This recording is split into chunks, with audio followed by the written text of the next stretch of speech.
রহমান রহিম আল্লাহ তাআলার নামে। সূরা বনী ইসরাঈল। রহমান রহিম আল্লাহ তাআলার নামে। পবিত্র ও মহিমান্বিত সেই আল্লাহ তাআলা, যিনি তাঁর এক বান্দাকে রাতের বেলায় মসজিদে হারাম থেকে মসজিদে আকসায় নিয়ে গেলেন, যার পারিপার্শ্বিকতাকে আমি আগেই বরকতপূর্ণ করে রেখেছিলাম, যেন আমি তাকে আমার অদৃশ্য জগতের কিছু নিদর্শন দেখাতে পারি। মূলত সর্বশ্রোতা ও সর্বস্রষ্টা তো স্বয়ং তিনি। আমি মূসাকেও কিতাব দিয়েছি। আমি এই কিতাবকে বনী ইসরাঈলের হেদায়েতের উপকরণ বানিয়েছিলাম। আমি আদেশ দিয়েছিলাম, আমাকে ছাড়া অন্য কাউকে তোমরা নিজেদের কর্মবিধায়ক রূপে গ্রহণ করো না। তোমরা হচ্ছে সেসব লোকের বংশধর যাদের আমি নূহের সাথে নৌকায় আরোহণ করিয়েছিলাম। অবশ্যই সে ছিল আমার এক কৃতজ্ঞ বান্দা। আমি বনী ইসরাঈলদের প্রতি তাদের কিতাবের মধ্যে একথার ঘোষণা দিয়েছিলাম, অবশ্যই তোমরা দুবার আমার জমিনে বিপর্যয় সৃষ্টি করবে এবং মানুষের উপর তখন বড় বেশি বাড়াবাড়ি করবে। অতঃপর এ দুয়ের প্রথমটির নির্ধারিত সময় যখন এসে হাজির হল, তখন তোমাদের বিপর্যয় বন্ধ করার জন্য আমি তোমাদের উপর আমার এমন কিছু বান্দাকে পাঠিয়েছিলাম যারা ছিল বীরত্বের অধিকারী। অতঃপর তারা তোমাদের ঘরে ঘরে প্রবেশ করে সবকিছুই তছনছ করে দিয়ে গেল। আর এভাবেই আমার শাস্তির প্রতিশ্রুতি কার্যকর হয়ে থাকে। অতঃপর আমি দুশমনদের উপর বিজয় দিয়ে দ্বিতীয়বার তোমাদের সুদিন ফিরিয়ে দিলাম এবং ধন সম্পদ ও সন্তান সন্ততি দিয়ে তোমাদের আমি সাহায্য করলাম। সর্বোপরি এ জনপদে আমি তোমাদের সংখ্যাগরিষ্ঠ করলাম। যদি তোমরা কোনো ভালো কাজ করে থাকো, তা করেছ একান্তভাবে তোমাদের নিজেদের জন্য। অপরদিকে তোমাদের কেউ যদি কোনো মন্দ কাজ করে থাকো, তার দায়িত্ব একান্তভাবে তার নিজের। অতঃপর যখন আমার দ্বিতীয় প্রতিশ্রুতির সময় হাজির হল, তখন আমি আর এক দলকে তোমাদের মোকাবেলার জন্য পাঠিয়েছিলাম, যেন তারা তোমাদের মুখমণ্ডল কালিমাচ্ছন্ন করে দেয়, যেমন করে প্রথমবার এ ব্যক্তিরা মসজিদে আকসায় প্রবেশ করেছে এবং এর প্রচুর ক্ষতি সাধন করেছে। আবারও যেন তারা মসজিদে প্রবেশ করতে পারে এবং যে যে জিনিসের উপর তারা অধিকার জমাতে পারে তাই যেন তারা ধ্বংস করে দিতে পারে। সম্ভবত এর মাধ্যমে আল্লাহ তাআলা তোমাদের উপর অনুগ্রহ করবেন। আর তোমরা যদি আবার বিদ্রোহের দিকে ফিরে যাও, তাহলে আমিও আমার শাস্তির পুনরাবৃত্তি করব। আর আমি তো কাফেরদের জন্য জাহান্নামকে তাদের চির কারাগারে পরিণত করে দেখেছি। অবশ্যই এ কোরআন এমন এক পথের দিকে নির্দেশনা দেয় যা অতি সরল ও মজবুত, এবং যেসব ইমানদার মানুষ নেক আমল করে, এ কিতাব তাদের এ সুসংবাদ দেয় যে তাদের জন্য আল্লাহর কাছে এক মহাপুরস্কার রয়েছে। অপরদিকে যারা পরকালে বিশ্বাস করে না, আমি তাদের জন্য এক কঠিন আযাব প্রস্তুত করে রেখেছি। আর মানুষ যেভাবে নিজের জন্য না বুঝে অকল্যাণ কামনা করে, তেমনি সে তার নিজের জন্য বুঝে সুঝে কিছু কল্যাণও কামনা করে। আসলে মানুষ কাঙ্ক্ষিত বস্তুর জন্য এমনিই তাড়াহুড়ো করে। আমি রাত ও দিনকে আমার কুদরতের দুটো নিদর্শন বানিয়ে রেখেছি। অতঃপর রাতের নিদর্শন আমি বিলীন করে দিয়েছি এবং দিনের নিদর্শনকে আমি করেছি আলোকময়, যাতে করে এর আলোতে তোমরা তোমাদের মালিকের রিজিক সংগ্রহ করতে পারো। সর্বোপরি তোমরা এর মাধ্যমে বছরের গণনা ও এর হিসাবও জানতে পারো। আর এর সব কয়টি বিষয়ই আমি খুলে খুলে বর্ণনা করেছি। প্রত্যেক মানুষের ভাগ্যলিপি আমি তার গলায় হারের মতো করে ঝুলিয়ে রেখেছি। কিয়ামতের দিন তার জন্য আমল নামার একটি গ্রন্থ আমি তার সামনে বের করে দেব। সে তা তার সামনে খোলা অবস্থায় পড়ে থাকতে দেখবে। আমি তাকে বলবো, পড়ো, এ হচ্ছে তোমার আমল নামা। আজ নিজের হিসাবের জন্য তুমি একাই যথেষ্ট। যে ব্যক্তি হিদায়াতের পথে চলবে, সে তো চলবে একান্তভাবে নিজের ভালোর জন্য। যে ব্যক্তি গোমরাহ হবে, তার গোমরাহির দায়িত্ব অবশ্যই তার উপর। আসল কথা হচ্ছে, সেদিন কেউই অন্য কারো গুনাহের ভার বইবে না। আর আমি কখনোই কোনো জাতিকে আযাব দেই না, যতক্ষণ না আমি সেখানে আযাব থেকে সতর্ককারী কোন রসুল না পাঠাই। আমি যখন কোন জনপদকে ধ্বংস করতে চাই, তখন তার বিত্তশালী লোকদের ভালো কাজের আদেশ করি, কিন্তু তা না করে সেখানে তারা গুনাহের কাজ করতে শুরু করে। অতঃপর এজন্য সেখানে আমার আযাবের ফয়সালা প্রতিষ্ঠিত হয়ে যায়। পরিশেষে আমি তা সম্পূর্ণরূপে বিনাশ করে দেই। নূহের পর আমি এই একই কারণে কত মানব গোষ্ঠীকে ধ্বংস করে দিয়েছি। হে নবী, তোমার মালিক তার বান্দাদের গুনাহের খবর রাখা ও তা পর্যবেক্ষণ করার জন্য একাই যথেষ্ট। কোন ব্যক্তি দ্রুত দুনিয়ার সুখ সম্ভোগ পেতে চাইলে আমি তাকে এখানে তার জন্য যতটুকু দিতে চাই তা সত্য দিয়ে দিই, কিন্তু পরিশেষে তার জন্য জাহান্নামী নির্ধারণ করে রাখি, যেখানে সে প্রবেশ করবে একান্ত নিন্দিত, অপমানিত ও বিতাড়িত অবস্থায়। অপরদিকে যারা আখিরাত ও তার সাফল্য কামনা করে এবং তা পাওয়ার জন্য যে পরিমাণ চেষ্টা করা উচিত তেমনি ভাবেই চেষ্টা করে, সর্বোপরি যারা হয় সত্যিকার মোমেন, মূলত তারাই হচ্ছে এমন লোক যাদের চেষ্টা সাধনা আল্লাহর দরবারে কবুল হয়। হে নবী, আমি এদের যারা দুনিয়া চায় এবং ওদের যারা আখিরাত চায় সবাইকেই তোমার মালিকের দান থেকে সাহায্য করে যাচ্ছি, এবং তোমার মালিকের দান কারো জন্যই বন্ধ নয়। হে নবী, তুমি দেখো কিভাবে আমি পার্থিব সম্পদের বেলায় তাদের একজনকে আরেকজনের উপর শ্রেষ্ঠত্ব দান করলাম। অবশ্য মর্যাদার দিক থেকে আখিরাত অনেক বড়, তার ফজিলত বহুলাংশে বেশি। হে মানুষ, আল্লাহর সাথে তোমরা অন্য কাউকে মাবুদ বানিও না, নতুবা পরকালে তোমরা নিন্দিত, অপমানিত ও নিঃসহায় হয়ে পড়বে। তোমার মালিক আদেশ করছেন, তোমরা তাকে বাদ দিয়ে অন্য কারো ইবাদত করো না, এবং তোমরা তোমাদের পিতামাতার সাথে সৎ ব্যবহার করো। তাদের একজন কিংবা উভয়ই যদি তোমার জীবদ্দশায় বার্ধক্যে উপনীত হয়, তাহলে তাদের সাথে বিরক্তিসূচক কিছু বলো না এবং কখনো তাদের ধমক দিও না। তাদের সাথে সম্মানজনক ভদ্রজনিত কথা বলবে। অনুকম্পায় তুমি ওদের প্রতি বিনয় অবনত থেকো এবং বলো, হে আমার মালিক, ওদের প্রতি ঠিক সেভাবেই তুমি দয়া করো যেমনি করে শৈশবে ওরা আমাকে লালন পালন করেছিল। আসলে তোমাদের মালিক তোমাদের মনের ভিতরে যা আছে তা ভালো করেই জানেন। তোমরা সত্যিই যদি ভালো মানুষ হয়ে থাকো তাহলে আল্লাহ তাআলা তা মাফ করে দেবেন, কেননা যারা তওবা করে তিনি তাদের গুনাহ মাফ করে দেন। আত্মীয় স্বজনকে তাদের যথার্থ পাওনা আদায় করে দেবে, অভাবগ্রস্ত এবং মুসাফিরদেরও তাদের হক আদায় করে দেবে। কখনো অপব্যয় করো না। অবশ্যই অপব্যয়কারীরা হচ্ছে শয়তানের ভাই, আর শয়তান হচ্ছে তার মালিকের প্রতি বড়ই অকৃতজ্ঞ।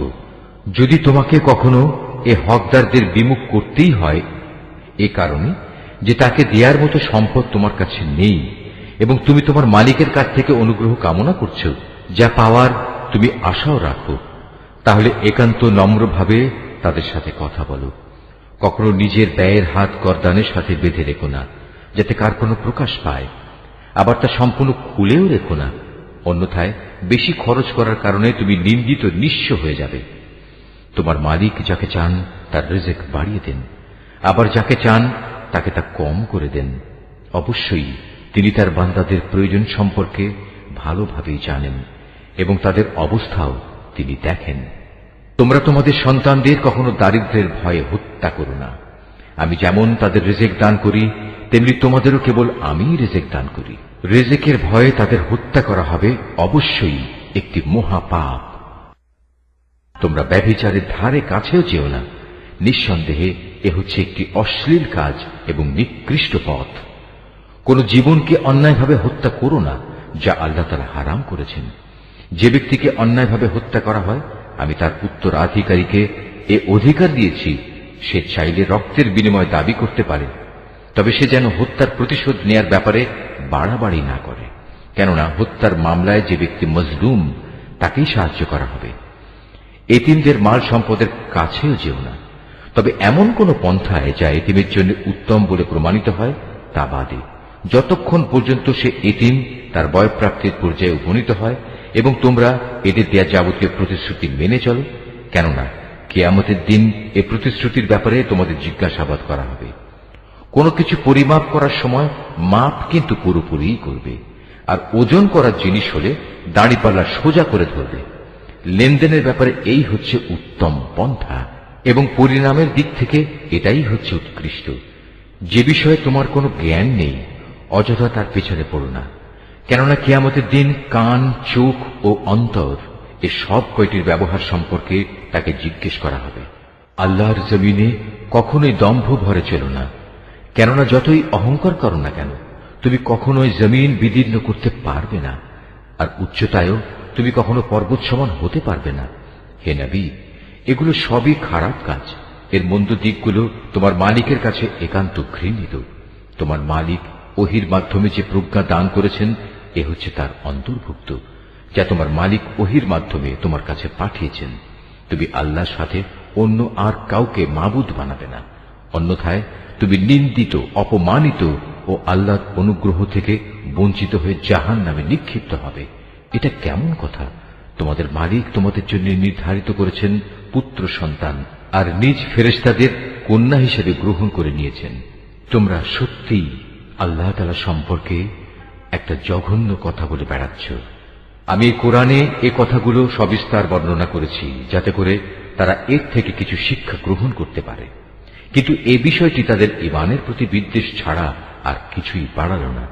হে নবী, এদের তুমি বলো, যদি আল্লাহর সাথে আরো মাবুদ থাকত যেমন করে এ মুশরিক লোকেরা বলে, তাহলে অবশ্যই তারা এতদিনে আরশের মালিকের কাছে পৌঁছার একটা পথ বের করে নিত। মূলত এরা আল্লাহ তাআলা সম্পর্কে যা কিছু অবান্তর কথাবার্তা বলে তিনি তার চেয়ে অনেক পবিত্র, অনেক মহিমান্বিত। সাত আসমান, জমিন এ দুয়ের মাঝখানে যা কিছু মজুদ আছে তা সবই আল্লাহ তাআলার পবিত্রতা ও মহিমা ঘোষণা করছে। সৃষ্টিলোকে কোনো একটি জিনিসই এমন নেই যা তার প্রশংসা, পবিত্রতা ও মাহাত্ম্য ঘোষণা করে না, কিন্তু তাদের পবিত্রতা ও মহিমা ঘোষণা তোমরা অনুধাবন করতে পারো না। অবশ্যই তিনি একান্ত সহনশীল ও ক্ষমাপরায়ণ। হে নবী, যখন তুমি কোরআন পাঠ করো তখন তোমার ও যারা পরকালের উপর বিশ্বাস করে না তাদের মাঝে আমি একটি প্রচ্ছন্ন পর্দা এঁটে দেই। আমি তাদের অন্তরের উপর এক ধরনের আবরণ রেখে দিই, ওদের কানে এনে দিই বধিরতা, যাতে করে ওরা তা উপলব্ধি করতে না পারে। তাই তুমি দেখবে যখন তুমি কোরআনে এক আল্লাহ তাআলার কথা স্মরণ করতে থাকো তখন তারা তোমার কাছ থেকে সরে পড়ে। আমি ভালো করেই জানি যখন ওরা কান পেতে তোমার কথা শোনে, তখন ওরা কান পেতে কি কথা শোনে আমি এও জানি। যখন এই জালেমরা নিজেদের মধ্যে সলা পরামর্শ করে বলে, তোমরা তো একজন জাদুগ্রস্ত লোকেরই অনুসরণ করে চলেছ। হে নবী, দেখো এরা তোমার ব্যাপারে কি ধরনের উপমা তৈরি করেছে। মূলত এসব কারণেই এরা গোমরা হয়ে গেছে, অতএব এরা সঠিক পথের সন্ধান পাবে না।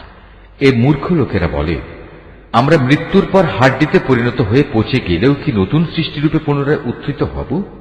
তুমি তাদের বলো, মৃত্যুর পর তোমরা পাথর হয়ে যাও কিংবা লোহায় পরিণত হও, সর্বাবস্থায় তোমরা পুনরুত্থিত হবে। কিংবা এমন কিছু সৃষ্টি তোমাদের ধারণায় যার বাস্তবায়ন হওয়া খুবই কঠিন। অচিরেই তারা বলবে, অবস্থা এমন হলে কে আমাদের পুনরায় জীবিত করবে? তুমি বলো, হ্যাঁ, তিনিই করবেন, যিনি তোমাদের প্রথমবার সৃষ্টি করেছেন। অতঃপর তুমি দেখবে তারা তোমার সামনে মাথা নাড়াবে এবং বলবে, তাহলে কবে হবে এসব কিছু? তুমি বলো, সম্ভবত সেদিন খুব শীঘ্রই সংঘটিত হবে, যেদিন আল্লাহ তাআলা তোমাদের ডাক দেবেন এবং তোমরা সবাই তার প্রশংসা করতে করতে তার ডাকে সাড়া দেবে। আর তোমরা ভাববে সামান্য কিছু সময়ই তোমরা কবরে কাটিয়ে এসেছ। হে নবী, আমার বান্দাদের বলে দাও তারা যেন কথা বলার সময় এমন সব কথা বলে যা উত্তম, কেননা শয়তান খারাপ কথা দ্বারা তাদের মাঝে বিভেদ সৃষ্টির উস্কানি দেয়, আর শয়তান তো হচ্ছে মানুষের প্রকাশ্য দুশমন। হে মানুষ, তোমাদের মালিক তোমাদের সম্পর্কে ভালো করেই জানেন। তিনি চাইলে তোমাদের উপর দয়া করেন, আবার চাইলে তিনি তোমাদের শাস্তি দেন। হে নবী, আমি তো তোমাকে তাদের উপর কোনো অভিভাবক করে পাঠাইনি। তোমার মালিক তাদের ভালো করেই জানেন যা আসমান সমূহ ও জমিনের মাঝে মজুদ রয়েছে। আমি এক একজন নবীকে এক একজনের উপর মর্যাদা দান করেছি। এমনি ভাবেই আমি দাউদকে জবুর কিতাব দান করে মর্যাদাবান করেছি। হে নবী, এদের বলো, তোমরা আল্লাহকে বাদ দিয়ে যাদের মাবুদ মনে করে ডাকো তাদের ডেকে দেখো, দেখবে তারা তোমাদের কষ্ট দূর করা কিংবা তা বদলে দেওয়ার কোনো ক্ষমতাই রাখে না। ওরা যাদের ডাকে তারা স্বয়ং নিজেরাই তো তাদের মালিকের কাছে পৌঁছার উছিলা তালাশ করতে থাকে। তারা দেখতে চায় তাদের মধ্যে কে আল্লাহ তাআলার নিকটতর হতে পারে এবং তারা তাঁরই দয়া প্রত্যাশা করে, তার আযাবকে ভয় করে। মূলত তোমার মালিকের আযাব এমনই একটি বিষয় যা একান্ত ভীতিপ্রদ। এমন কোন একটি জনপদ নেই যা আমি কিয়ামতের দিন আসার আগেই ধ্বংস করে দেব না, কিংবা তাদের আমি কঠোর আযাব দেব না। এসব কথা তো আমার পাঠানো কিতাবেই লিপিবদ্ধ আছে। আমাকে আযাবের নিদর্শন সমূহ পাঠানো থেকে এছাড়া অন্য কোনো কিছুই নিবৃত্ত করতে পারেনি যে তাদের আগের লোকেরা তা অস্বীকার করেছে। আমি সামুদ জাতিকে দৃশ্যমান নিদর্শন হিসেবে একটি উষ্ট্রি পাঠিয়েছিলাম, অতঃপর তারা আমার সেই নিদর্শনের সাথে জুলুম করেছে। আসলে আমি ভয় দেখানোর জন্যই তাদের কাছে আযাবের নিদর্শনসমূহ পাঠাই। হে নবী, স্মরণ করো যখন আমি তোমাকে বলেছিলাম তোমার মালিক জ্ঞানের পরিধি দিয়ে সব মানুষদের পরিবেষ্টন করে আছেন। যে স্বপ্ন আমি তোমাকে দেখিয়েছিলাম তাকে আমি আসলে মানুষদের জন্য পরীক্ষার বিষয় বানিয়ে দিয়েছিলাম, এবং সে গাছকেও পরীক্ষার কারণ বানিয়েছি, যার প্রতি কোরআনে অভিশাপ দেওয়া হয়েছে। এভাবেই আমি তাদের ভয় দেখাই। মূলত আমার ভয় দেখানো তাদের গুমরাহি কেবল বাড়িয়ে দিয়েছে। স্মরণ করো যখন আমি ফেরেশতাদের বললাম তোমরা আদমকে সাজদা করো, তখন তারা সবাই আমার আদেশে সাজদা করল, ইবলিস ছাড়া। সে বলল, আমি কিভাবে তাকে সেজদা করব যাকে তুমি মাটি থেকে সৃষ্টি করেছ? সে বলল, তুমি কি একে দেখেছ যাকে তুমি আমার উপর মর্যাদা দান করলে? যদি তুমি আমাকে কিয়ামত পর্যন্ত অবকাশ দাও, তাহলে আমি অবশ্যই তার গোটা বংশধরদের নিজের আয়ত্তে নিয়ে আসব, তবে একটি ক্ষুদ্র দল ছাড়া যারা বেঁচে থাকতে পারবে। আল্লাহ তাআলা বললেন, যাও, দূর হয়ে যাও এখান থেকে। তাদের মধ্যে যারা তোমার আনুগত্য করবে তোমাদের সবার শাস্তি হচ্ছে জাহান্নাম, আর জাহান্নামের শাস্তিও পুরোপুরি দেয়া হবে। এদের মধ্যে যাকেই পারো তুমি তোমার আওয়াজ দিয়ে গোমরা করে দাও। তোমার যাবতীয় অশ্বারোহী ও পদাতিক বাহিনী নিয়ে তাদের উপর গিয়ে চড়াও হও। ধন সম্পদ ও সন্তান সন্ততিতে তুমি তাদের সাথী হয়ে যাও এবং যত পারো তাদের মিথ্যা প্রতিশ্রুতি দিতে থাকো। আর শয়তান তাদের যে প্রতিশ্রুতি দেয় তা প্রতারণা ছাড়া আর কিছুই নয়। নিঃসন্দেহে যারা আমার খাস বান্দা তাদের উপর তোমার কোনো ক্ষমতা চলবে না। হে নবী, তোমার মালিক অবশ্যই তাদের কর্মবিধায়ক হিসেবে যথেষ্ট। হে মানুষ, তোমাদের মালিক তো হচ্ছেন তিনি, যিনি তোমাদের জন্য সমুদ্রে জলযান পরিচালনা করেন, যাতে করে তোমরা জলে স্থলে তাঁর প্রদত্ত রিজিক তালাশ করতে পারো। নিশ্চয়ই তিনি তোমাদের উপর পরম দয়ালু। আর উত্তাল সমুদ্রের মধ্যে যখন তোমাদের উপর কোনো বিপদ মুসিবত আপতিত হয়, তখন আল্লাহ তাআলাকে বাদ দিয়ে ইতিপূর্বে তোমরা যাদের ডাকতে তারা সবাই তোমাদের মন থেকে হারিয়ে যায়, এবং ডাকার জন্য এক আল্লাহই সেখানে বাকি থেকে যান। অতঃপর তিনি যখন তোমাদের স্থলে এনে বিপদ থেকে উদ্ধার করেন, তখনই তোমরা তাঁর থেকে মুখ ফিরিয়ে নাও। আসলে মানুষ হচ্ছে নেহায়েত অকৃতজ্ঞ। তোমরা কি করে নিশ্চিত হয়ে গেছো তিনি তোমাদের স্থলে এনে এর কোথাও তোমাদের গেড়ে দেবেন না, অথবা তোমাদের উপর মরণমুখী কোনো ধূলিঝড় নাজিল করবেন না? এমন অবস্থা যখন আসবে তখন তোমরা কোনো অভিভাবকও পাবে না। অথবা তোমরা এ ব্যাপারেও কি নিশ্চিত হয়ে গেছো যে তিনি পুনরায় তোমাদের সেই সমুদ্রে নিয়ে যাবেন না, এবং স্থলে এসে যে আচরণ তোমরা তার সাথে করেছো তোমাদের সেই অকৃতজ্ঞতার শাস্তি স্বরূপ তিনি অতঃপর তোমাদের উপর প্রচন্ড ঝড় পাঠাবেন না এবং তোমাদের উত্তাল সমুদ্রে ডুবিয়ে দেবেন না? আর এমন অবস্থা দেখা দিলে তোমাদের জন্য সেদিন আমার বিরুদ্ধে কোনো সাহায্যকারী পাবে না। আমি অবশ্যই আদম সন্তানদের মর্যাদা দান করেছি। স্থলে ও সমুদ্রে আমি ওদের চলাচলের বাহন দিয়েছি এবং তাদের পবিত্র জিনিসসমূহ দিয়ে আমি রিজিক দান করেছি। অতঃপর আমি অন্য যত কিছু সৃষ্টি করেছি তার অধিকাংশের উপরই আমি তাদের শ্রেষ্ঠত্ব দান করেছি। যেদিন আমি প্রত্যেক জাতিকে তাদের নেতাদের সাথে ডাকব, সেদিন যাদের আমলনামা তাদের ডান হাতে দেয়া হবে তারা খুশি হয়ে তা পড়তে শুরু করবে। তাদের উপর সেদিন বিন্দু মাত্র জুলুম করা হবে না। যে ব্যক্তি জেনে বুঝে এই দুনিয়ায় সত্য থেকে অন্ধ হয়ে থেকেছে, পরকালেও সে আল্লাহর নিয়ামত থেকে অন্ধ থেকে যাবে এবং হেদায়েত থেকেও সে হবে পথহারা। হে নবী, আমি তোমার প্রতি যে ওহী পাঠিয়েছি তার প্রচার ও প্রতিষ্ঠা থেকে তোমার পদস্খলন ঘটাবার ব্যাপারে এরা কোনো প্রকার চেষ্টা থেকেই বিরত থাকেনি, যাতে করে তুমি ওহীর বদলে আমার সম্পর্কে কিছু মিথ্যা কথা বানাতে শুরু করো। যদি তেমন কিছু করতে তাহলে এরা তোমাকে তাদের ঘনিষ্ঠ বন্ধু বানিয়ে দিত। যদি আমি তোমাকে তখন অবিচল না রাখতাম তাহলে তুমি অবশ্যই তাদের দিকে সামান্য কিছুটা হলেও ঝুঁকে পড়তে। আর এমনটি যদি হতো তাহলে এ জীবনে যেমন আমি তোমাকে দ্বিগুণ শাস্তি আস্বাদন করাতাম, তেমনি মৃত্যু পরবর্তী কালেও আমি তোমাকে দ্বিগুণ শাস্তি আস্বাদন করাতাম। তুমি আমার বিরুদ্ধে তখন কোনোই সাহায্যকারী পেতে না। হে নবী, এরা এ ব্যাপারেও কোনো চেষ্টা ত্রুটি করেনি যে তোমাকে এ ভূখণ্ড থেকে উৎখাত করে এর বাইরে কোথাও ফেলে দেবে। যদি তেমনটি হতো তাহলে তোমার পরে তারা নিজেরাও সেখানে সামান্য কিছুক্ষণই মাত্র টিকে থাকতে পারত। তোমার আগে আমি যত নবী রসুল পাঠিয়েছিলাম তাদের ব্যাপারে এই ছিল আমার নিয়ম, আর তুমি আমার সে নিয়মের কখনো রদ বদল দেখতে পাবে না। হে নবী, সূর্য ঢলে যাওয়ার পর থেকে রাতের অন্ধকার পর্যন্ত সময়ের ভেতর নামাজ প্রতিষ্ঠা করবে এবং ফজরের সময় কোরআন তেলাওয়াত জারি রাখবে। অবশ্য ফজরের কোরআন তেলাওয়াত সহজেই পরিলক্ষিত হয়। রাতের কিছু অংশে তাহাজ্জুদ নামাজ প্রতিষ্ঠা করো, এটা তোমার জন্য ফরজ নামাজের অতিরিক্ত একটা নামাজ। আশা করা যায় তোমার মালিক এর বরকত দ্বারা তোমাকে প্রশংসিত মর্যাদায় প্রতিষ্ঠিত করবেন। তুমি বলো, হে আমার মালিক, যেখানেই আমাকে নিয়ে যাও না কেন তুমি আমাকে সত্যের সাথে নিয়ে যাও, এবং যেখান থেকেই আমাকে বের করো না কেন সত্যের সাথেই বের করো, এবং তোমার কাছ থেকে আমার জন্য একটি সাহায্যকারী রাষ্ট্রশক্তি প্রদান করো। তুমি ঘোষণা দাও, সত্য এসে গেছে এবং মিথ্যা চিরতরে বিলুপ্ত হয়ে গেছে। অবশ্য মিথ্যাকে বিলুপ্ত হতেই হবে। আমি কোরআনে যা কিছু নাজিল করি তা হচ্ছে ঈমানদারদের জন্য তাদের রোগের উপশমকারী ও রহমত, কিন্তু এ সত্ত্বেও তা জালেমদের জন্য ক্ষতি ছাড়া আর কিছুই বৃদ্ধি করে না। যখন আমি মানুষদের উপর কোন রকম অনুগ্রহ করি তখন তারা কৃতজ্ঞতার বদলে আমার দিক থেকে মুখ ফিরিয়ে নেয় এবং নিজেকে দূরে সরিয়ে নিয়ে যায়। আবার যখন কোন রকম কষ্ট মুসিবত তাকে স্পর্শ করে তখন সে একেবারে নিরাশ হয়ে পড়ে। নবী, এতে তুমি বলো, প্রত্যেক ব্যক্তি নিজ প্রকৃতির উপর কাজ করে যাচ্ছে, অতঃপর তোমাদের মালিক ভালো করে জানেন কে সঠিক পথের উপর রয়েছে। হে নবী, এরা তোমার কাছে জানতে চায় রূহ কি জিনিস। তুমি এদের বলো, রূহ হচ্ছে আমার মালিকের আদেশ সম্পর্কিত একটি বিষয়। আসলে সৃষ্টির রহস্য সম্পর্কে তোমাদের যা কিছু জ্ঞান দেয়া হয়েছে তা নিতান্ত কম।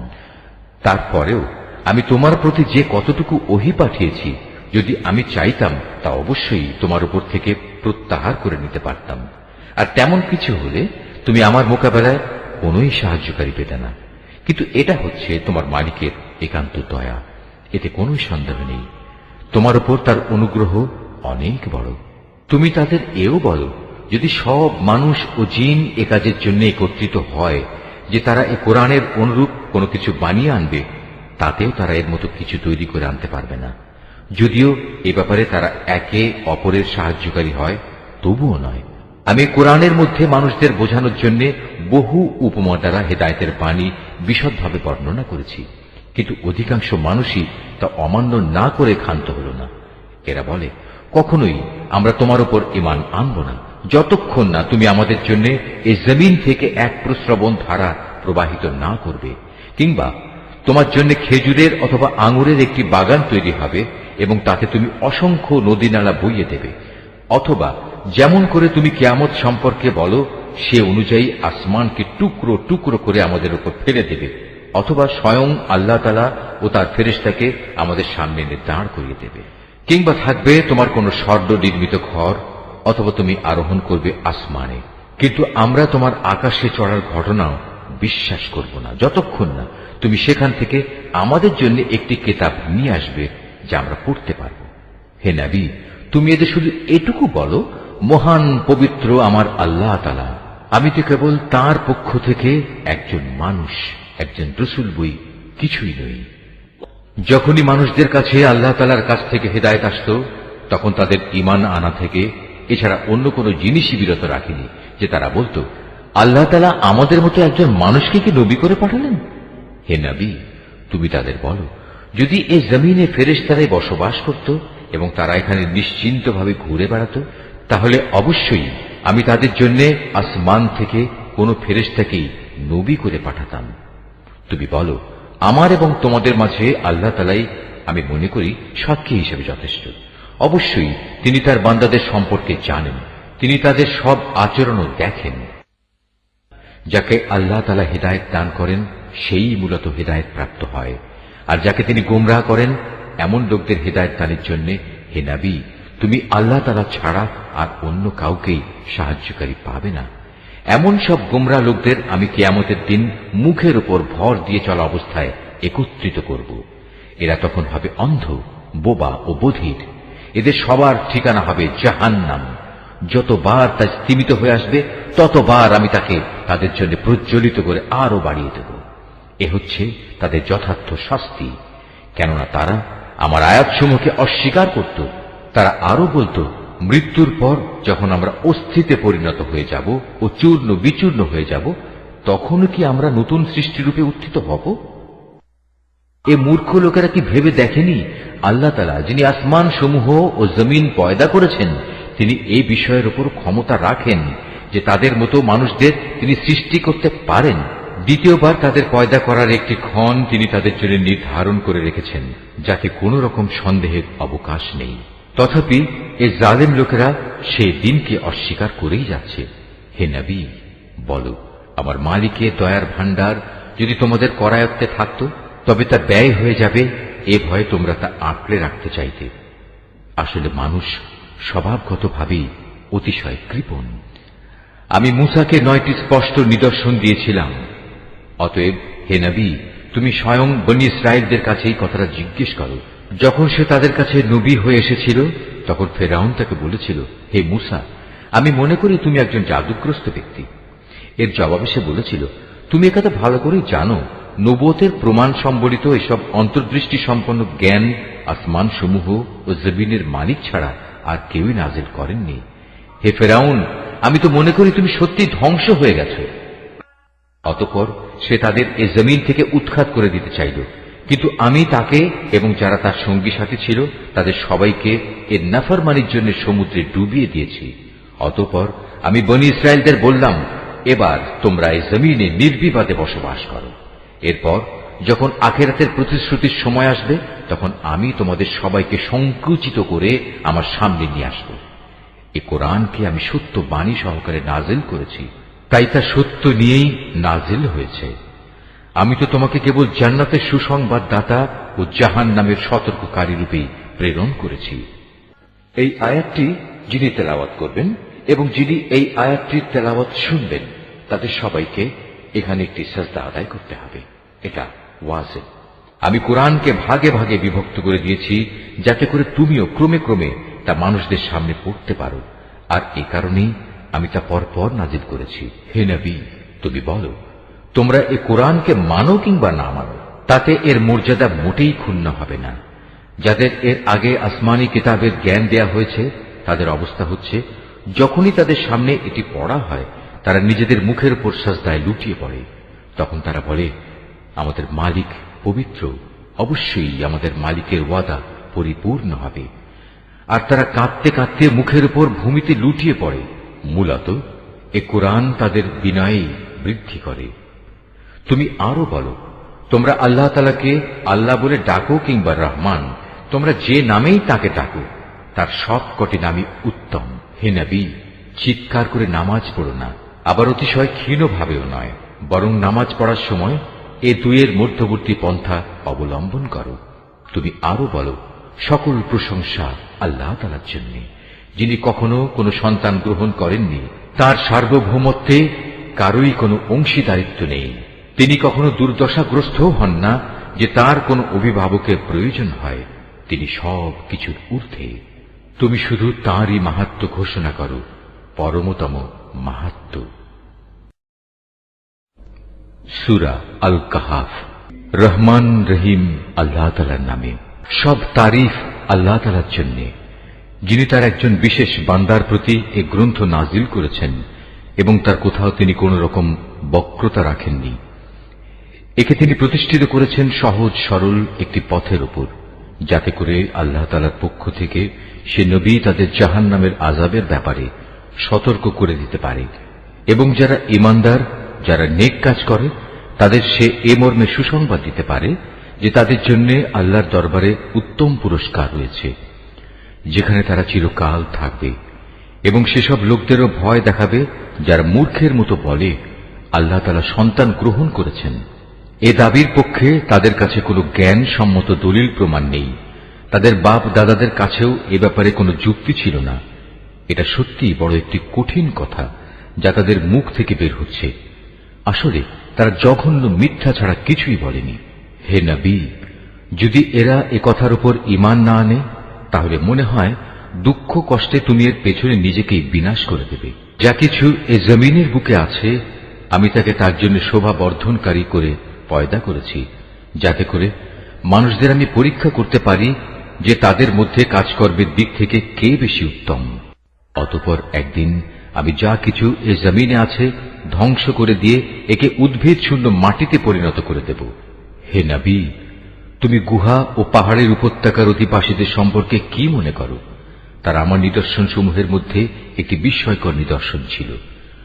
ঘটনাটি এমন হয়েছিল, কতিপয় যুবক যখন গুহায় আশ্রয় নিল এবং আল্লাহর দরবারে এই বলে দোয়া করল, হে আমাদের মালিক, একান্ত তোমার কাছ থেকে আমাদের উপর অনুগ্রহ দান করো।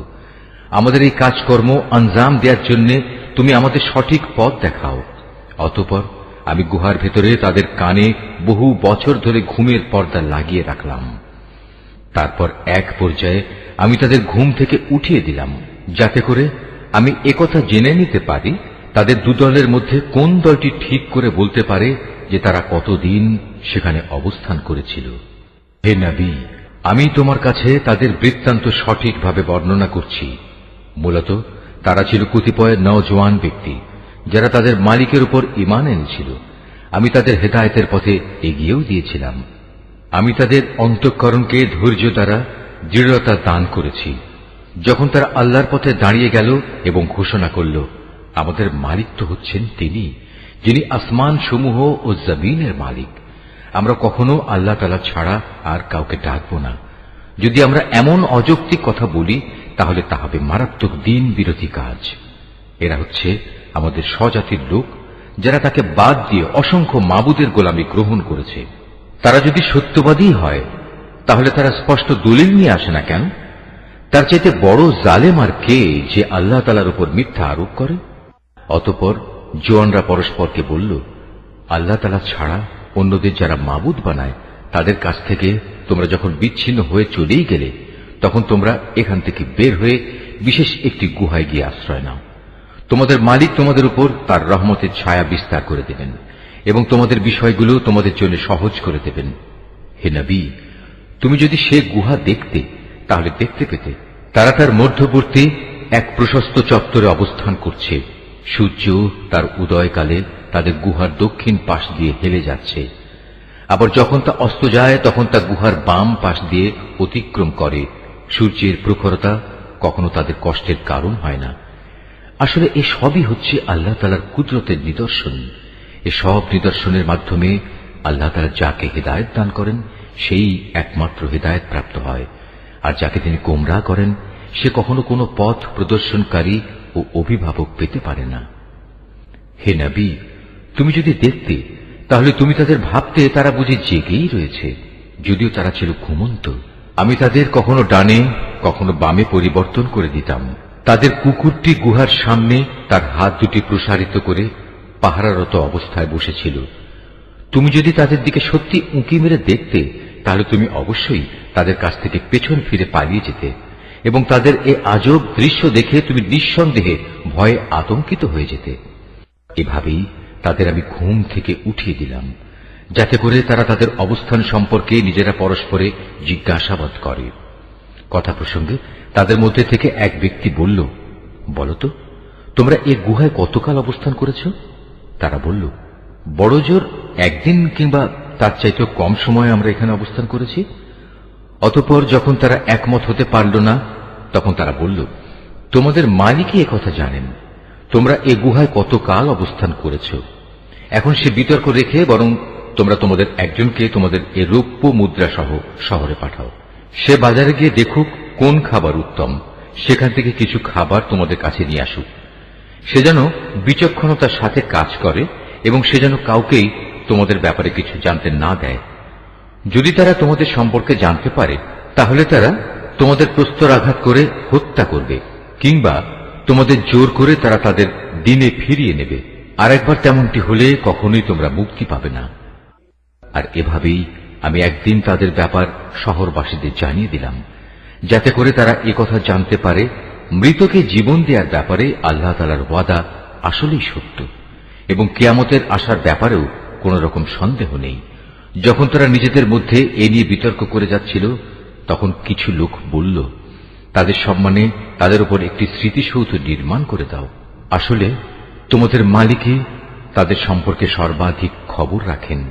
অপরদিকে যেসব মানুষ তাদের কর্তব্য কাজের উপর বেশি প্রভাবশালী ছিল, তারা বলল, স্মৃতিসৌধ বানানোর বদলে চলো আমরা তাদের উপর একটি মসজিদ বানিয়ে দেই। কিছু লোক বলে, গুহার অধিবাসীরা ছিল 3 জন, ওদের মধ্যে চতুর্থটি ছিল ওদের পাহারাদার কুকুর। আবার কিছু লোক বলে তারা ছিল 5 জন, তাদের ষষ্ঠটি ছিল ওদের কুকুর। আসলে অজানা অদেখা বিষয়সমূহের প্রতি এরা খামাখা অনুমান নিক্ষেপ করি এ সব কিছু বলছে। তাদের কেউ বলে ওরা ছিল 7 জন এবং অষ্টমটি ছিল তাদের কুকুর। হে নবী, তুমি এদের বলো, হ্যাঁ, আমার মালিক ভালো করেই জানেন ওদের আসল সংখ্যা কত ছিল। তাদের সংখ্যা খুব কম সংখ্যক লোকই বলতে পারে। তুমিও এদের ব্যাপারে সাধারণ আলোচনার বাইরে বেশি বিতর্ক করো না এবং তাদের সম্পর্কে খামাখা অন্য মানুষদের কাছেও জিজ্ঞাসাবাদ করো না। হে নবী, কখনো কোনো কাজের ব্যাপারে একথা বলো না, এ কাজ আমি আগামীকাল করব। হ্যাঁ, বরং এভাবে বলো, আল্লাহ তাআলা যদি চান তাহলেই আমি আগামীকাল এ কাজটা করব।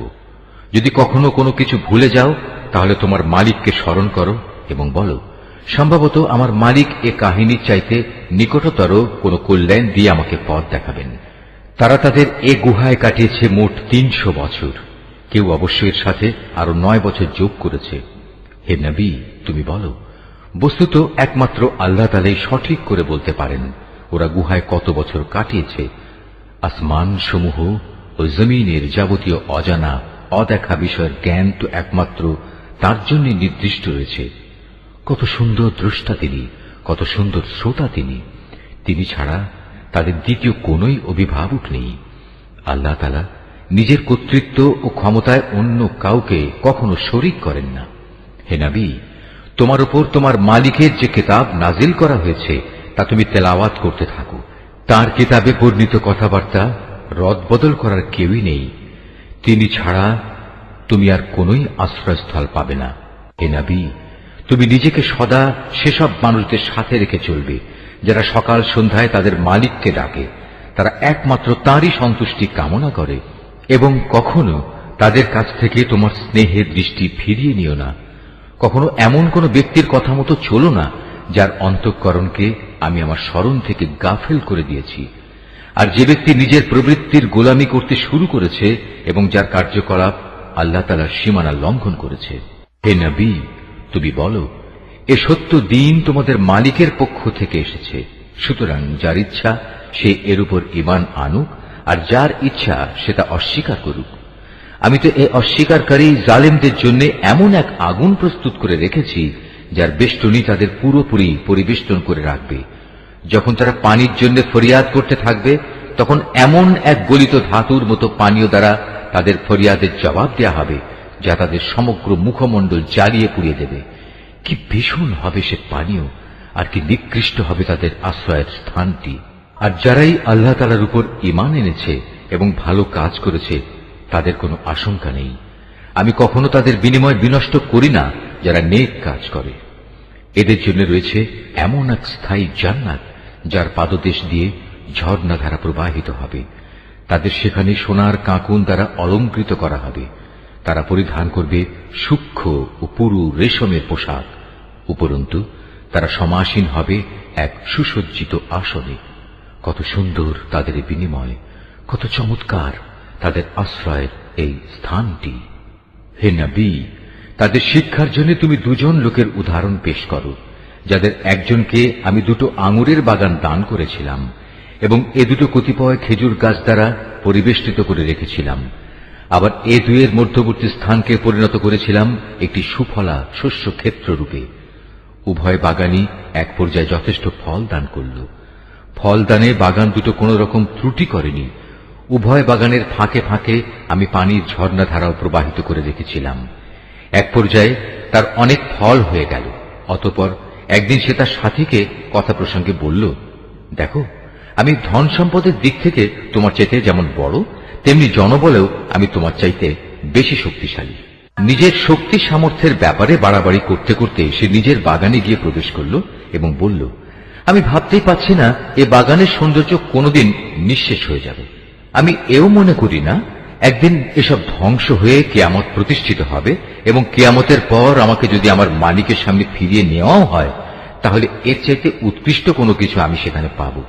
তার সে গরিব সাথীটি যে তার সাথে কথা বলছিল বলল, এ পার্থিব সম্পদ দেখে তুমি কি সত্যি সে মহান সত্তাকে অস্বীকার করছো, যিনি তোমাকে প্রথমত মাটি থেকে অতঃপর শুক্র কণা থেকে পয়দা করেছেন, পরিশেষে তিনি তোমাকে একটি মানুষের আকৃতিতে পূর্ণাঙ্গ করেছেন? কিন্তু আমি তো বিশ্বাস করি সেই সৃষ্টিকর্তা আল্লাহ তাআলাই হচ্ছেন আমার মালিক এবং আমার মালিকের কোনো কাজের সাথেই আমি কাউকে শরীক করি না। কত ভালো হতো তুমি যখন তোমার ফলবতী বাগানে প্রবেশ করলে তখন যদি তুমি একথা বলতে, আল্লাহ তাআলা যা চেয়েছেন তাই হয়েছে। আল্লাহ তাআলা ব্যতি রেখে কারোই কিছু ঘটানোর শক্তি নেই। যদিও তুমি আমাকে ধনে জনে তোমার চাইতে কম দেখলে, কিন্তু আমি আল্লাহ তাআলার উপর ঈমান রাখি। সম্ভবত আমার মালিক আমাকে তোমার এ পার্থিব বাগানের চাইতে উৎকৃষ্ট আখিরাতের কোনো বাগান দান করবেন এবং অকৃতজ্ঞতার জন্য তোমার বাগানের উপর আসমান থেকে এমন কোন বিপর্যয় নাজিল করবেন, ফলে তা উদ্ভিদ শূন্য এক বিরান ভূমিতে পরিণত হয়ে যাবে, কিংবা তার পানি তার জমিনের নিচেই অন্তর্হিত হয়ে যাবে। তেমন কিছু হলে তুমি কখনো তা আবার খুঁজে আনতে পারবে না। অতঃপর তাই ঘটল, তার বাগানের ফল ফলারিকে বিপর্যয় এসে ঘিরে ফেলল। তখন সে ব্যক্তি সেই ব্যয়ের উপর যা সে বাগানের শোভাবর্ধনের পেছনে করেছিল হাতের উপর হাত রেখে আক্ষেপ করতে লাগল। বাগানের অবস্থা এমন হল যা তা মুখ থুবড়ে পড়ে থাকল এবং সে নিজের ভুল বুঝতে পেরে বলতে লাগল, কত ভালো হতো যদি আমি আমার মালিকের ক্ষমতার সাথে অন্য কাউকে শরীক না করতাম। যারা বাহাদুরি করেছে তাদের কোনো দলই আজ তাকে আল্লাহর এই প্রতিশোধের মোকাবেলায় সাহায্য করার জন্য অবশিষ্ট রইল না, না সে নিজে কোন রকম প্রতিশোধ নিতে পারল। কেননা এখানে রক্ষা করার যাবতীয় এখতিয়ার একমাত্র আল্লাহ তাআলার, যিনি একমাত্র সত্য, পুরস্কার দানে ও পরিণাম নির্ধারণে তিনিই উত্তম। হে নবী, তুমি এদের কাছে দুনিয়ার জীবনের উদাহরণ পেশ করো। এই জীবনটা হচ্ছে এমন যেমন আমি আকাশ থেকে পানি বর্ষণ করি, যার কারণে জমিনের উদ্ভিদ ঘন সুশোভিত হয়ে ওঠে, অতঃপর এক সময় বাতাসটা উড়িয়ে নিয়ে ফেরে। মূলত আল্লাহ তাআলা সব কিছুর উপর প্রচন্ড ক্ষমতাবান। ধন সম্পদ ও সন্তান সন্ততি হচ্ছে তোমাদের পার্থিব জীবনের কতিপয় অস্থায়ী সৌন্দর্য মাত্র। চিরস্থায়ী হচ্ছে মানুষের নেক কাজ, আর তা হচ্ছে তোমার মালিকের কাছে পুরস্কার পাওয়ার জন্য অনেক ভালো। আর কোন কল্যাণময় কিছু কামনা করতে গেলেও তা হচ্ছে উত্তম। যেদিন আমি পাহাড় সমূহকে চলমান করে সরিয়ে দেব এবং তুমি এই পৃথিবীকে দেখবে তা একটি শূন্য প্রান্তর, সেদিন আমি তাদের মানব কুলকে এক জায়গায় জড়ো করব, কোন একজনকেও আমি বাদ দেব না। তাদের সবাইকে তোমার মালিকের সামনে সারিবদ্ধভাবে এনে হাজির করা হবে। অতঃপর আমি বলবো, আজ তো তোমরা সবাই আমার কাছে এসে গেছো, ঠিক যেমনি করে আমি তোমাদের প্রথমবার পয়দা করেছিলাম, কিন্তু তোমরা অনেকেই মনে করতে আমি তোমাদের দ্বিতীয়বার আমার কাছে হাজির করার জন্য কোন সময়সূচি নির্ধারণ করে রাখিনি। অতঃপর তাদের সামনে আমল নামা রাখা হবে। তখন নাফরমান ব্যক্তিদের তুমি দেখবে সে আমল নামায় যা কিছু লিপিবদ্ধ আছে তারা তার কারণে খুবই আতঙ্কগ্রস্ত থাকবে। তারা বলতে থাকবে, হায় দুর্ভাগ্য আমাদের, এ আবার কেমন গ্রন্থ! এ তো দেখছি আমাদের জীবনের ছোট কিংবা বড় প্রত্যেক বিষয়ের হিসাব লিখেছে। তারা যা কিছু করেছে তার প্রতিটি বস্তুই তারা সে গ্রন্থে মজুদ দেখবে। তোমার মালিক সেদিন কার উপর বিন্দুমাত্র জুলুমও করবেন না। স্মরণ করো যখন আমি ফেরেশতাদের বলেছিলাম তোমরা সবাই আদমকে সাজদা করো, তখন তারা সবাই সাজদা করল, কিন্তু ইবলিস সাজদা করল না। সে ছিল আসলে জিনদেরই একজন। সে তার মালিকের আদেশের নাফরমানি করল। যে এত বড় নাফরমানি করল, তোমরা কি তাকে এবং তার বংশধরদের আমার বদলে তোমাদের অভিভাবক হিসেবে গ্রহণ করে চলেছ? অথচ প্রথম দিন থেকেই সে তোমাদের প্রকাশ্য দুশমন। চেয়ে দেখো, জালেমদেরকে নিকৃষ্ট বিনিময় দেয়া হয়েছে। আকাশমণ্ডলী ও পৃথিবী সৃষ্টি করার সময় আমি তাদের কাউকে ডাকিনি, এমনকি স্বয়ং তাদের নিজেদের বানানোর সময়ও তো আমি তাদের ডাকিনি। আসলে আমি তো অক্ষম ছিলাম না যে তাদের পরামর্শ আমার দরকার। অন্যদের যারা গোমরাহ করে আমি তাদের সাহায্য গ্রহণ করি না।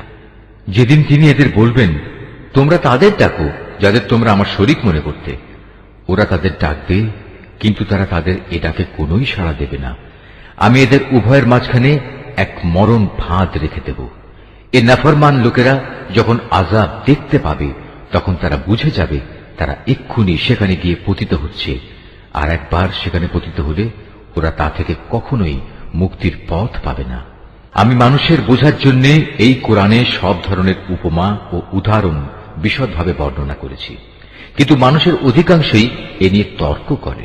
হেদায়েত যখন মানুষের সামনে এসে গেল, তখন ঈমান আনা ও গুনাহের জন্য তাদের মালিকের কাছে ক্ষমা চাওয়া থেকে তাদের কোন জিনিস বিরত রাখছে? তারা সম্ভবত পূর্ববর্তী মানুষদের অবস্থা তাদের কাছে এসে পৌঁছানোর কিংবা আমার আযাব তাদের সামনে এসে হাজির হবার অপেক্ষা করছে। আমি তো রসুলদের পাঠাই যে তারা মানুষদের জন্য জান্নাতের সুসংবাদবাহী ও জাহান্নামের সতর্ককারী হবে, কিন্তু যারা কুফরি করেছে তারা ছোটখাটো বিষয় নিয়ে ঝগড়া শুরু করে, যাতে তারা সত্যকে ব্যর্থ করে দিতে পারে। মূলত তারা আমার আয়াতসমূহকে এবং যেসব বিষয় দিয়ে তাদের জাহান্নাম থেকে সতর্ক করা হয়েছিল তাকে বিদ্রূপের বিষয়ে পরিণত করে নিয়েছে। তার চাইতে বড় জালেম আর কে আছে, যাকে তার মালিকের আয়াতসমূহ স্মরণ করিয়ে দেয়া হচ্ছে এবং সে এর থেকে মুখ ফিরিয়ে দিচ্ছে। সর্বোপরি যা কিছু গুনাহের বোঝা তার হাত দুটো অর্জন করেছে, সে তা ভুলে যায়। আমি তাদের অন্তরের উপর জাহেলিয়াতের আবরণ লাগিয়ে দিয়েছি, যেন তারা সত্য দিন বুঝতে না পারে। এমনি ভাবে তাদের কানেও এক ধরনের কঠিন বস্তু ঢেলে দিয়েছি, এ কারণে তারা সত্য কথা শুনতে পায় না। অতএব হে নবী, তুমি ওদের যতই হেদায়েতের পথে ডাকো না কেন, তাদের কখনো হেদায়েত দেয়া হবে না। হে নবী, তোমার মালিক বড়ই ক্ষমাশীল ও দয়াবান। তিনি যদি তাদের সবাইকে তাদের কৃতকর্মের জন্য শাস্তি দিতে চাইতেন, তাহলে তিনি সহজেই তা ত্বরান্বিত করতে পারতেন। বরং এর পরিবর্তে তাদের জন্য শাস্তির একটি প্রতিশ্রুত ক্ষণ রাখা আছে, যা থেকে ওদের কারুই পরিত্রাণ নেই। এই জনপদ ও তাদের অধিবাসীরা যখন আল্লাহ তাআলা সীমা লঙ্ঘন করেছিল, তখন আমি তাদের নির্মূল করে দিয়েছি। তাদের ধ্বংসের জন্যও একটি দিনক্ষণ নির্দিষ্ট ছিল। হে নবী, তুমি এদের মূসার ঘটনা শোনাও। যখন মূসা তার খাদেমকে বলল, যতক্ষণ পর্যন্ত আমি দুটো সাগরের মিলনস্থলে না পৌঁছব, ততক্ষণ পর্যন্ত আমি আমার পরিকল্পনা থেকে ফিরে আসব না। যদি আমাকে এই জন্য দীর্ঘ সময় পর্যন্ত চলতে হয়, তবু আমি চলতে থাকব। যখন তারা উভয়ে সেই প্রত্যাশিত দুটো সাগরের সঙ্গম স্থলে এসে পৌঁছল, তখন তারা উভয়ই তাদের খাবারের জন্য রাখা মাছটির কথা ভুলে গেল। সে মাছটি ছুটে গিয়ে সুড়ঙ্গের মতো একটি পথ করে সহজেই সাগরে চলে গেল। যখন তারা আরো কিছু দূর এগিয়ে গেল, তখন সে তার খাদেমকে বলল, এবার আমাদের নাস্তা নিয়ে এসো, আমরা আজকের সফরে সত্যি ভারী ক্লান্ত হয়ে পড়েছি। সে বলল, তুমি কি দেখোনি, আমরা যখন শিলাখণ্ডের পাশে বিশ্রাম করছিলাম, তখন আমি মাছের কথা ভুলেই গিয়েছিলাম। আসলে শয়তানি আমাকে ভুলিয়ে দিয়েছে যে আমি তার কথাটা স্মরণ রাখব। আর সে মাছটিও কি আশ্চর্যজনক পদ্ধতিতে নিজের পথ ধরে সাগরের দিকে নেমে গেল। সে বলল, হ্যাঁ, এই তো হচ্ছে সেই জায়গা যে স্থানটির আমরা সন্ধান করছিলাম। মাছটি চলে যাওয়ার জায়গাই হচ্ছে সাগরের মিলনস্থল। অতঃপর তারা নিজেদের পথের চিহ্ন ধরে ফিরে চলল। এরপর তারা সেখানে পৌঁছলে তারা আমার বান্দাদের মাঝ থেকে একজন পুণ্যবান বান্দাকে সেখানে পেল, যাকে আমি আমার অনুগ্রহ দান করেছি। উপরন্তু তাকে আমি আমার কাছ থেকে বিশেষ জ্ঞান দান করেছিলাম। মূসা তাকে বলল, আমি কি তোমার অনুসরণ করতে পারি, যাতে করে আল্লাহ তাআলার কাছ থেকে যে জ্ঞান তোমাকে শেখানো হয়েছে তার কিছু অংশ তুমি আমাকে শেখাতে পারো? সে বলল, হ্যাঁ পারো, তবে আমার সাথে থেকে তা তুমি কখনো ধৈর্য ধারণ করতে পারবে না। অবশ্য এটাও ঠিক, যে বিষয়ে তোমার জ্ঞান সীমার বাইরে, তার উপর তুমি ধৈর্য ধরবেই বা কি করে? সে বলল, আল্লাহ তাআলা যদি চান তাহলে তুমি আমাকে ধৈর্যশীল হিসেবেই পাবে। আমি তোমার কোনো আদেশেরই বরখেলাপ করব না। সে বলল, আচ্ছা, যদি তুমি আমাকে অনুসরণ করোই, তাহলে কোনো বিষয় নিয়ে আমাকে কিছু জিজ্ঞেস করবে না, যতক্ষণ না সে কথা আমি নিজেই তোমাকে বলে দেব। অতঃপর তারা দুজন পথ চলতে শুরু করল। নদীর পাড়ে এসে উভয়ই একটি নৌকায় আরোহণ করল। নৌকায় উঠেই সে তাকে ছিদ্র করে দিল। সে বলল, তুমি কি এজন্য তাকে ছিদ্র করে দিলে যেন এর আরোহীদের তুমি ডুবিয়ে দিতে পারো? তুমি সত্যি এক গুরুতর অন্যায় কাজ করেছ। মূসার কথা শুনে সে বলল, আমি কি তোমাকে এ কথা বলিনি? আমার সাথে থেকে তুমি কখনো ধৈর্য ধারণ করতে পারবে না? সে বলল, আমি যে ভুল করেছি সে ব্যাপারে তুমি আমাকে পাকড়াও করো না, এবং এ ব্যাপারে আমার উপর বেশি কঠোরতাও আরোপ করো না।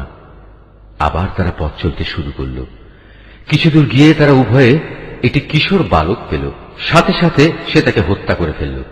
এ কাজ দেখে সে বলল, তুমি তো কোন রকম হত্যার অপরাধ ছাড়াই একটি নিষ্পাপ জীবনকে বিনাশ করলে। তুমি সত্যি একটা গুরুতর অন্যায় কাজ করে ফেলেছ। নিশ্চয়ই আল্লাহ যা বলেছেন সত্য বলেছেন।